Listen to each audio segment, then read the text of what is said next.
السلام علیکم، کیسے ہیں آپ سب؟ امید کرتی ہوں آپ سب ٹھیک ٹھاک ہوں گے، خیریت سے ہوں گے۔ یہاں پہ میں چائے بنا رہی ہوں اور ساتھ میں آپ کو ایک ٹپ میں بتاتی ہوں۔ میں نے یہ الائچی کو جو ہے اس کو گرائنڈ کر کے رکھا ہوا ہے۔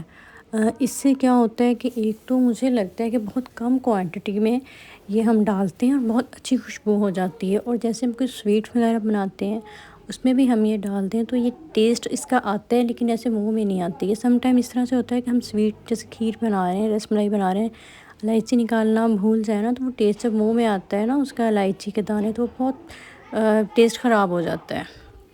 تو یہ جو ہے یہ میرے بیٹے کو چوٹ لگ گئی تھی، سائیکلنگ کر رہا تھا اور نیچے گرا ہے، تو یہ بازو پہ اس کے چوٹ لگی ہے۔ پھر اس کا گوشت جو ہے وہ ان سے سویل ہو گیا تھا اور گوشت پھٹ گیا تھا، گھٹنے پہ چوٹ لگی، پاؤں پہ لگی۔ تو آپ سب جو ہے دعاؤں میں یاد رکھیے گا۔ اللہ تعالیٰ ہم سب کے بچوں کو، ہم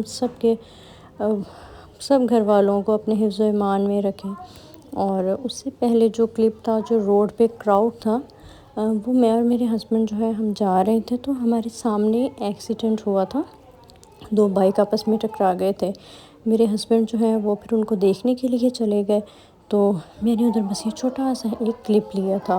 تو اس طرح کی کوئی دیکھ لے نا کوئی ایکسیڈنٹ یا وہ، تو دل اتنا زیادہ جو ہے وہ پریشان ہو جاتا ہے نا۔ بس اللہ تعالیٰ ہر کسی کو جو ہے اپنے حفظ و ایمان میں رکھیں۔ دیکھیں جو باہر نکلتا ہے نا، ہمیں آنے والے وقت کا نہیں پتہ ہوتا کہ آنے والا وقت کیسا ہے۔ بس اللہ تعالیٰ سے ہمیشہ خیر کی دعا مانگنی چاہیے۔ وہ کہتے ہیں نا کہ اگر آپ اللہ تعالیٰ سے بہت زیادہ رزق مانگتے ہیں نا اپنے لیے، کہ اللہ تعالیٰ مجھے بہت زیادہ رزق دیں، تو اس کے ساتھ یہ دعا لازمی مانگیں کہ اللہ تعالیٰ بہت زیادہ رزق دیں، لیکن اس میں ہمارے لیے خیریت ہو، عافیت ہو۔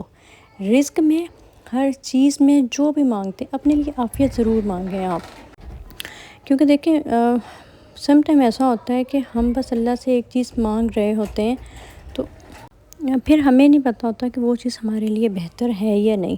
آپ لوگ اللہ تعالیٰ سے دعا مانگیں، لیکن ساتھ میں عافیت ضرور مانگیں۔ اگر آپ کے پاس بہت زیادہ اللہ تعالیٰ رزق دے رہے ہیں تو اس میں عافیت ہو۔